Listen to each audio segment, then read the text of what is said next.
Welcome to Boardroom Transformation Talks. Today, we're asking a tough question. How much progress is real and how much is just noise?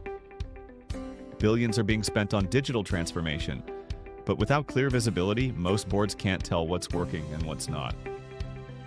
Let's talk about the one tool that can cut through the noise and keep your strategy on track. Maturity reviews. Okay, picture this. You're in the boardroom, right? Big ideas flying around, grand visions, long-term goals. Everyone's really excited about what's next. But then, somewhere between that high-level ambition and what actually happens on the ground, something gets lost. The signal kind of fades. Yeah, that direction turns into, drift, and the initial momentum just weakens. It happens a lot. So today, we're doing a deep dive into something that can genuinely help prevent that. Maturity reviews. It's a tool that's, frankly, pretty underused, but really powerful for sustaining transformation.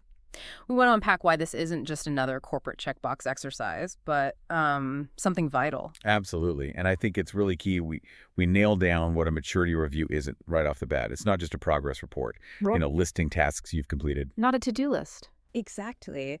And it's not just a checklist of projects delivered or a simple milestone check-in. Those things tell you what got done, but they don't tell you how well you're actually set up for what's coming next. That's the gap. And here's the thing, right? A maturity review. It's not just about measuring stuff. It's designed to expose those, invisible gaps, the ones between your big strategies and the messy reality on the ground. It makes you face up to where your organization isn't just moving along, but truly maturing, or sometimes maybe even slipping back a bit without anyone noticing. Fundamentally, it's a strategic governance tool. It looks at how you're evolving across all those core bits of transformation operations, tech, culture, innovation, governance, how you focus on the customer, all of it. The whole purpose is to see if you're actually maturing, not just, busy. Okay, so that brings up a really important question, I think, for anyone listening or for any board member tuning in. Why should you care? Why get worked up about something that, let's be honest, sounds pretty formal? Yeah. You mentioned transformation without maturity leads to drift. What's the most common way you actually see that play out? What's the hidden cost there? That really is the crux of it. The hidden cost is wasted effort, fundamentally. You see these new systems rolled out, but people aren't really using them properly or at all. Or you map out these amazing customer journeys, but the actual customer experience doesn't change. Or you have agile teams working flat out, but they aren't delivering, measurable business value. The busy but not better problem. Exactly. And without these kinds of reviews, those critical questions, is this actually working? Are we getting better? They often just don't get asked until it's way too late. And then you're left looking at significant investments that didn't actually move the needle on long-term value. That's the real cost. Right. And focusing on true maturity, it really highlights how the board's role has changed, hasn't it? It's not just about, approve the digital budget, check. Yeah. Or, endorse this change program, done. It's shifted to governing capability building.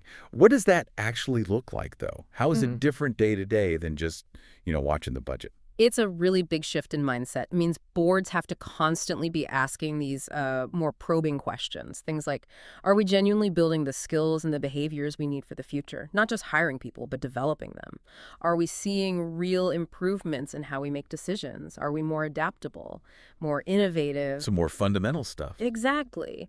And crucially, are these transformation efforts leading to systemic, sustainable improvements? Is the organization actually becoming a different, more effective entity? Or are we just doing new things the same old way? That's a really interesting distinction. And you mentioned these reviews becoming the steering wheel. If that's the case, could you think of a surprising recalibration, something a board did based on these insights that they definitely would have missed otherwise? Oh, absolutely. Because the real power here is that maturity reviews give boards a solid, fact-based foundation to answer exactly those kinds of probing questions. They allow for an objective, consistent look, and crucially, they link it back to the business outcomes you're trying to achieve. And when you do them regularly, annually is good, but ideally biannually, they really do become that steering wheel. Boards can then recalibrate strategy, shift resources, adjust leadership focus, all based on real signals from the organization, not just gut feel or, hopeful assumptions. Okay, so give me an example of that recalibration. Well, I've seen a board take a multi-million-dollar investment that was earmarked purely for new technology and shift a significant chunk of it towards culture change programs and leadership coaching. Why? Because the maturity review showed very clearly that the tech, however great, just wouldn't stick. The people maturity, the readiness for change wasn't there. Without fixing that first, the tech investment would have been, well, largely wasted. That's the kind of sharp turn it allows. Wow, okay. That's a concrete example of its power. So if it's that impactful, what actually makes a maturity review work? Because it's clearly not just about collecting data, right? The real impact, maybe the real challenge too, seems to be in how it's done and maybe even more importantly, how the findings are actually used. Exactly right. It's all in the execution and the follow-through. There are, I think, 5 really crucial components, the kind of hidden levers that make the difference between a report that gathers dust and one that actually drives change. First, you absolutely need a holistic framework. Can't just look at the tech silo. Right, got to see the whole picture. Precisely. It needs to cover people, processes, governance, innovation, the customer angle, everything. Digitopia's 6-dimension model, for instance, is a good example. It includes things often missed, showing how transformation touches, well, basically every part of the organization, not just IT. Second, you need to benchmark internally and externally. A single score doesn't tell you much on its own. Like getting a test score back without knowing the class average. Exactly. You need context.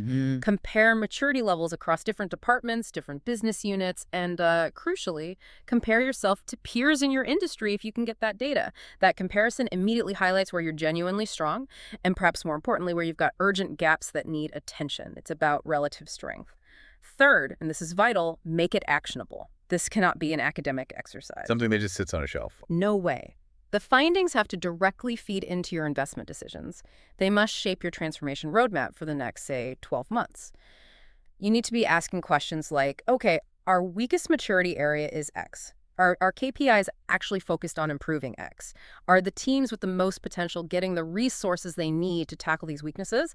It has to drive concrete actions. Fourth, you've got to tie it to governance. This isn't just an operational report out. Maturity metrics need to be part of the board's regular reporting rhythm, sitting right alongside the financials, the risk dashboards, the ESG updates. So it's seen as equally important.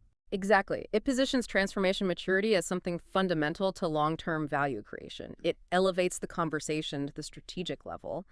And finally, number 5, build accountability. You have to assign clear owners for improving these maturity dimensions. Treating maturity improvement as someone's actual responsibility, not just a nice-to-have side effect of other projects, is key. If, your governance score or your innovation score is flatlining for 2 years running, the board needs to be asking, who owns this? Why isn't it moving? And what are we collectively going to do about it? That makes a lot of sense. Okay, let's make this even more real. You mentioned Digitopia's work. Can you walk us through a specific case? A real-world example helps connect the dots. Sure. Yeah, we worked with a financial services provider. They'd launched a pretty ambitious 5-year digital roadmap. Big plans. They were investing heavily. New platforms, check. Hired top data science talent, check. Redesigned some key customer workflows, check. On paper, it looked like a textbook transformation. Everything seemed to be going to plan. Okay, it sounds familiar, but I sense a but coming. So year 2 rolls around. What happened? I bet I could guess. Was it like that scenario where the board approves millions for new tech, but months later, half the staff are still using old spreadsheets because the people maturity wasn't there? Something like that? You nailed it. That's almost exactly the dynamic. Progress started to feel really uneven.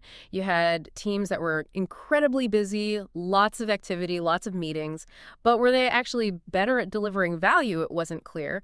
And the leaders, they felt pretty confident looking at their project dashboards, but there was this growing disconnect from what was really happening on the ground, that classic activity versus impact problem. And that's where the maturity review came in, presumably. Yeah. What did it uncover that the project dashboards didn't show? Precisely. A comprehensive maturity review painted a very different picture. It revealed the often uncomfortable truth. Yes, the technology dimension. That had moved forward significantly. They'd bought and built good stuff. But governance maturity and people maturity, they were lagging, seriously lagging behind. So the foundations weren't keeping up. Exactly. There were no clear ownership models for the new systems. Who was actually responsible for making them work long-term? Unclear. There were no proper feedback loops for employees using the tools. And critically, people were using the tools, technically, but often without really understanding why or how it fit into the bigger picture.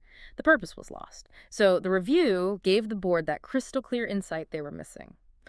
Armed with that specific objective data, They could finally act decisively. They made a significant pivot. They shifted a chunk of their investment focus away from just more tech towards targeted change management programs, communication, training, and they fundamentally restructured their steering committees to put clear accountability around those lagging areas, governance and people readiness. The data gave them the confidence, the evidence to make those necessary, sometimes difficult changes. And the result of that pivot, what was the outcome? It was quite dramatic, actually. Within about a year, the transformation effort really regained its traction. You could feel the difference. And the key thing was results weren't just being sort of delivered on paper anymore. They were actually being absorbed by the organization. They were sustained. And in many cases, teams started improving upon them. It shifted from just doing the transformation to actually being transformed, doing things better systemically. So bringing it all together, what does this really mean for you listening? These maturity reviews, they're not just about looking back, about reflection. They are fundamentally about gaining control. In this world where change and transformation are just constant, right? Boards, leaders, they need more than just a grand vision. They need genuine visibility into how the organization's capabilities are actually evolving. Yeah, that visibility piece is key. And these reviews, they provide that shared objective baseline. Everyone can see where the organization truly stands, what is actually improving, and critically, what needs to change next. They don't replace your other dashboards, your KPIs, but they add that crucial layer of context. They help you connect the dots between all the activity and the actual outcomes you want. Exactly. Ultimately, maturity reviews give boards and leaders the power not just to, fund change initiatives, but to truly govern their success, to steer them effectively. Because let's face it, in digital transformation, just executing projects isn't enough, not even close. Maturity. That's what turns all that momentum, all that activity into real lasting impact. So here's something to think about as we wrap up. What aspects of maturity, that deeper capability, that readiness, that governance, might you be overlooking in your own projects or transformations right now? And how could taking that broader maturity-focused lens give you the kind of visibility you need to tune your current momentum into truly lasting impact, something to mull over for your next big challenge?